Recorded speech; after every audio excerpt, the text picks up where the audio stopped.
हाग्रामा महिलारि आरो दिनैनि तारिखाव कुनु प्रत्येक बिटिबा सरकाराव फैफिननायनि बाथ्रायानो गैया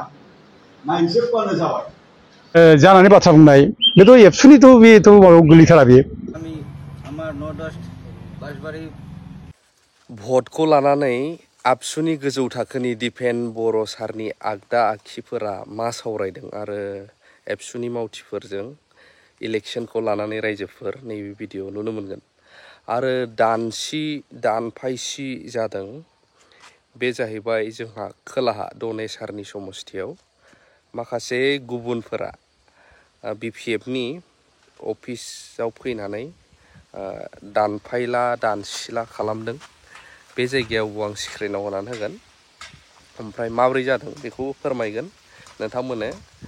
बे भिडिअनि गेजेरजों आरो बिथांमोना फोरमायबावदों इदि खालामबाय थायोब्ला जोंबो सिरि थानाय नङा जोंबो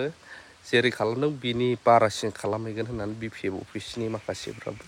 फोरमायहरदों आंनो सासे आदाया नैबेयावहाय दा जाथाया मा आं फुल क्लियार होलांनो नागिरगासिनो दं नोंथांमोना नायलाङोब्ला निस्सय बुजिगोन आरो कमेन्ट होलायबानो जाबाय नोंनि सिट जागोन नोंनि सरकार दानो हागोन दिनैनि तारिखाव मोनसे खोथाखौ रोखा जा बे खोथाखौ जोंनोबो फोरमायनो हाग्रामा महिलारिया सिबिआइनि केस आरो एनआइएनि केस बिनि थाखाय खुनु प्रत्येक बेखौ दिल्लीयाबो डिसफ्राबो बेखौ सिटनि पजिशनाव बेखौ जिरायहोआ दिनैनि तारिखाव गाव देरहायोब्लाबो बियो साधारण एमसिएलए जानानैबो थानांगोन आरो दिनैनि तारिखाव कुनु प्रत्येक बिटिबा सरकाराव फैफिननायनि बाथ्रायानो गैया नायजोबबानो जाबाय आरो देरहानायनि बाथ्रायाथ' बेवबोथ' एफा गोरलै नङा होनबा बेवबोथ' एफा गोरलै नङा बे नोङो 5 बोसोराव काउन्सिलाव खनसेबो थाङासै बियो एटेन्डबो जायासै बियो पाब्लिकनि जानाखि भट बेखौनो बियो इम्पर्टेन्स होआसै नंगौना नङा जे जानानै बाथ्रा बुंनाय बेथ' एबसुनिथ' बेथ' माबायाव गोलैथारा बे आरो बोरै मावबावनोसैलाय बे एबसुनि बिसोरो लिडार जानायनि खुनु जयगथा गैया बिसोर गोमाबाय दा बिसोर इमिडियेट एबसु गारनांगौ जोंसो दाबि खालामो दा दिनै बे गनेन बसुमतारियाथ' सासे मास्टार मानसि बे मास्टार मानसिया नों दिनै अबेबा गभर्नमेन्टनि बेरेखा क्रिटिकेल डिसिसनफ्राव माबा मोनसे बुंनो हागोन ना बिसोर जेबो बुंनो हाया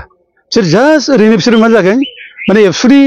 माने साया सत्र एबसुनि बिबान लानानै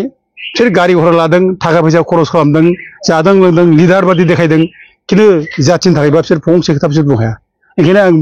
रायजो राजाफोरनि सिगाङाव बुङो बे एबसुआ दिनै जाथिनि मावग्रा नङा आरो बे एबसु थानाय समाव डिफेन बर'मोन थानाय समाव कनेन बसुमतारि बायदि मानसि थानाय समाव दिनै जाथिया खुनु मुक्ति गैया जों बिसोरखौ इमिडियेट माने बिसोर रिजेक्ट खालामनांगौ जोङो फिन खोथाजों सोलिनाङा जों बिसोरखौ जोङो माने इमिडियेटनो एबसु आफादखौ गारनांगौ होननानै रायजो राजाफ्रा बयबो बिसोरखौ माने नारसिननांगौ आं रायजो राजाखौ बेखौनो खावलायहरो পোনপ্ৰথমে মিডিয়াৰ জৰিয়তে আমি আমাৰ নৰ্থ ৱেষ্ট বাসবাৰী প্ৰাইমাৰী অফিচ বিপিএফ দলৰ যে বিপিএফ দলৰ বহুতো কৰ্মীয়ে বহুত জেগাত ঢুকি ভাল কাম কৰি থকা অৱস্থাত কোনোবা দুৰ্বৃত্তই সহ্য কৰিব নোৱাৰি আমাৰ নৰ্থ ৱেষ্ট বাসবাৰীৰ প্ৰাইমাৰীৰ অফিসখনত তথা মুকলি হোৱা কলগছ দুটা কাটি থৈ যায় আৰু লগতে বহুত বস্তু হস্তনিষ্ঠ কৰে সেয়েহে আমি মিডিয়াৰ জৰিয়তে সমগ্ৰ অসমবাসীক জনাবলৈ আশা কৰি আমি দুখ প্ৰকাশ কৰি ইয়াতে গোটেই মানুহখিনি লগ হৈছো বিপিএফ জিন্দাবাদ বিপিএফ জিন্দাবাদ বিপিএফ জিন্দাবাদ জনসরকারি জিন্দাবাদ বাসবাৰী ভিচিডিসি নৰ্থ ইষ্ট প্ৰাইমাৰী অফিচৰ কোনোবা দুৰ্বৃত্তই ৰাতিৰ 11টা 11:30 মানত এই অফিচখনত আছে এই কলগাছ এইবিলাক সব বোলে ভাঙি টিঙি দি থৈ যায় আমি আশা কৰিছোঁ যে জনে কৰক এই ঘটনাটো যাতে নহয় আমার গ্রাম হিসেবে আমার নলবাড়ি গ্রামতে অফিসখন দিছে